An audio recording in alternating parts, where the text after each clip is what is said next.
এটা খুবই আমাদের জন্য কি বলবো যে আমাদের জন্য একটা হঠাৎ করে চ্যালেঞ্জ তৈরি হয়ে গেল, কারণ জানেন যে আমরা একটা সুন্দর নির্বাচন উপহার দিছি ঢাকা 13 আসনে।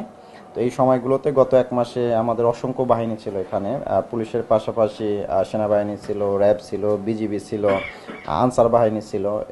ফলে সবাইকে মিলে আমরা একটা সুন্দর নির্বাচন দেওয়ার পরে এই হঠাৎ করে গত একদিন দুই দিনে আপনারা দেখেছেন যে যে কিছু চাঁদাবাজ বা এই টোকাই ছিনতাইকারীদের একটা আধিপত্য আবার শুরু হয়েছে। তো এটা আমরা ইতিমধ্যে আজকে এবং গতকালকে যে দুইটা ঘটনা ঘটেছে, আপনারা জানেন একটা ঘটনা ঘটলো যে বসিলায় ওই ইলেকট্রিক শক দিয়ে চাঁদা চাওয়া বা দেওয়া। তো আমরা কিন্তু এটা ঘটনা ঘটার সাথে সাথে তাৎক্ষণিকভাবে আমাদের চৌকস টিম বের হয়ে গেছে এবং ধলেশ্বরী থেকে এই কেরানীগঞ্জ থেকে এই আসামিকে কিন্তু ধরে নিয়ে আসা হয়েছে। পরবর্তীতে আপনাদের সামনে আমরা তাকে উপস্থাপন করেছি। আরেকটা ঘটনা ঘটলো আমাদের আদাবর থানাধীন, এখানে একটা গার্মেন্টস ফ্যাক্টরিতে কিছু কিশোর গ্যাংয়ের ছেলে পেলে চাঁদা চাওয়ার একটা ঘটনা। পরবর্তীতে আমাদের দেখেছেন যে থানায় এসে অসংখ্য জনগণ দাবি করেছিল যে তাদের গ্রেপ্তার করতে হবে। আমরা ওই দিন 1 ঘন্টার মধ্যে তাদের গ্রেপ্তার করে ফেলেছি এবং 5 জনকে আমরা ইতিমধ্যে বিজ্ঞ আদালতে মামলায় আসামি করে সোপর্দও করা হয়েছে। সন্ধ্যার দিকে একটা যে ঘটনাটা ইতিমধ্যে এখন আবার আলোচনায় আসছে, সেটা হলো যে একজন সাবেক সমন্বয়ক ইব্রাহিম নাম, তাকে কোপানো হয়েছে, মানে হাতে কোপানো হয়েছে, মারাত্মকভাবে জখম করা হয়েছে। তো আমরা এটা ঘটনাস্থলের সাথে সাথে টিম গেলাম, আমি নিজে গেলাম। তো এখানে যেটা আমরা ঘটনাস্থলে উপস্থিত হয়ে যেটা বুঝলাম যে নির্বাচনের পরে এখানে একটা ছোট জায়গা আছে, যে ওই জায়গাটা দখলে নিতে পারলে এই এলাকায় ছোটোখাটো দোকানপাট বসে ওইগুলোকে নিয়ন্ত্রণ করা যায়। তো এটা নিয়ে তো গত 1-1.5 বছরে চেষ্টা হয়েছে বিভিন্ন গ্রুপ, যেহেতু কোনো ফিক্সড কর্তৃপক্ষ ছিল না, বিভিন্ন গ্রুপ দখলে নেওয়ার। তো এই যে নির্বাচনের পরে আবার হয়তো একটু মাথা চাড়া দিয়ে উঠছে, এই আধিপত্যকে কেন্দ্র করেই মূলত এই যে এই জখমের ঘটনাটা ঘটেছে। সাথে সাথে আমাদের টিম পাঠিয়েছি এবং কারা এটা ঘটিয়েছে আমরা ইতিমধ্যে আইডেন্টিফাই করে ফেলেছি। আমরা ওই যে আসামি ধরার স্বার্থে হয়তো নামটা রিভিল করতেছি না, আমরা দ্রুত ধরে ফেলবো, যেহেতু আমরা জানেন যে গত 2 দিনে যত ঘটনা ঘটছে ইতিমধ্যে আমরা সবাইকে ধরতে সক্ষম হয়েছি এবং ইতিমধ্যে আপনাদের সামনে উপস্থাপনা করেছি। তো আমাদের পরবর্তীতে হঠাৎ করে গত 2 দিন ধরে কেন মোহাম্মদপুর আবার আলোচনায় আসলো, এটা নিয়ে আমরা কিন্তু ইতিমধ্যে আমাদের ডিসি মহোদয়, আমাদের ওসি এসি সহ সবাই মিলে আমরা ইতিমধ্যে বসেছি, মিটিং করেছি।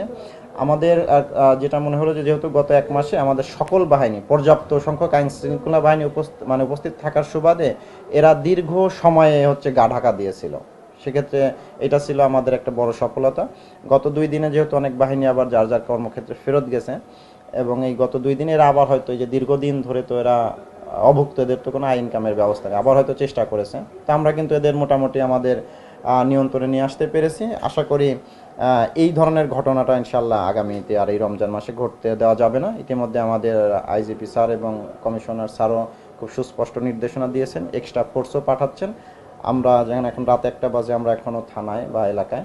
তো আমরা খুবই গুরুত্বের সাথে আমরা টহল বাড়াচ্ছি, গোয়েন্দা কার্যক্রম বাড়াচ্ছি। আমরা ইতিমধ্যে দেখেছেন যে যে ঘটনা ঘটেছে আমরা অল্প সময়ের মধ্যে ধরে ফেলেছি, আর আশা করি সামনের দিনগুলোতে এই ঘটনাগুলো ঘটবে না ইনশাল্লাহ। দেখেন, ঘটনাস্থলে আমরা প্রাইমারিলি যে তথ্য পেয়েছি, এখানে মূল ঘটনাটাই ঘটেছে ওই যে ওইখানে একটা আওয়ামী লীগের অফিস ছিল, আপনাদের অফিসটা দেখাইলাম যে অফিসটা ছিল এই ময়ূর ভিলার এখানে। আপনারা দেখেছেন যে এই অফিসটা দখল করতে চায় সবাই।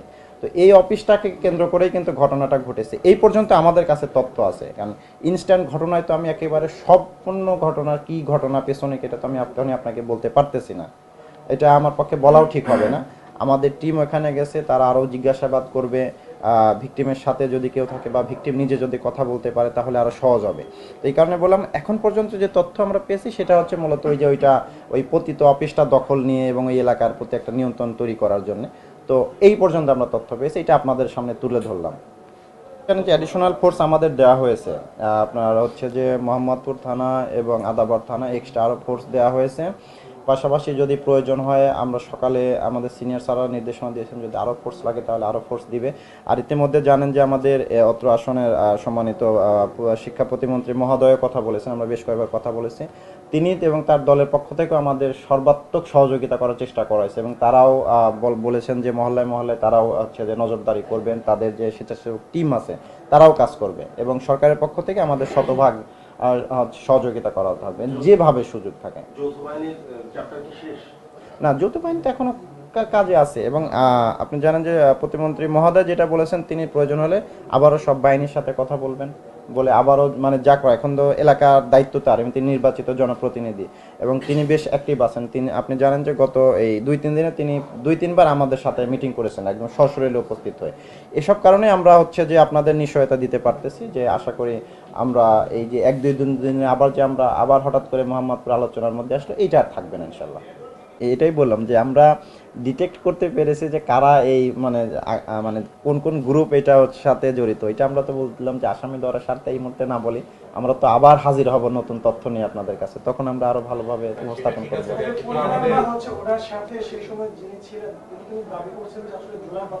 পেয়েছি, ওইটুকু তথ্য আপনাদের উপস্থাপন করলাম। এই তথ্যটাও তো আমরা পেলাম এখন এইখানে আসার পরে যে উনি একজন সমন্বয়ক ছিলেন, পরে উনি একটা মামলার সাক্ষীও ছিলেন। এই ঘটনা তো একবার উড়িয়ে দেওয়া যায় না, হতে পারে এই ঘটনার প্রেক্ষিতে, তো সেটা তো আমরা তদন্ত করে বের করব। তো আমরা এই পর্যন্ত আগে আসামি ধরি, আসামি ধরাই, আর পাশাপাশি আমাদের তো তদন্ত চলতেছে, মানে মামলা তো হবে, হয়তো তারা মামলা দিলে মামলা হবে, আর আমরা মামলা রুজু করার আগেই তো আমরা টিম পাঠিয়েছি যে আসলে প্রকৃত ঘটনা কি এটা জানার জন্য।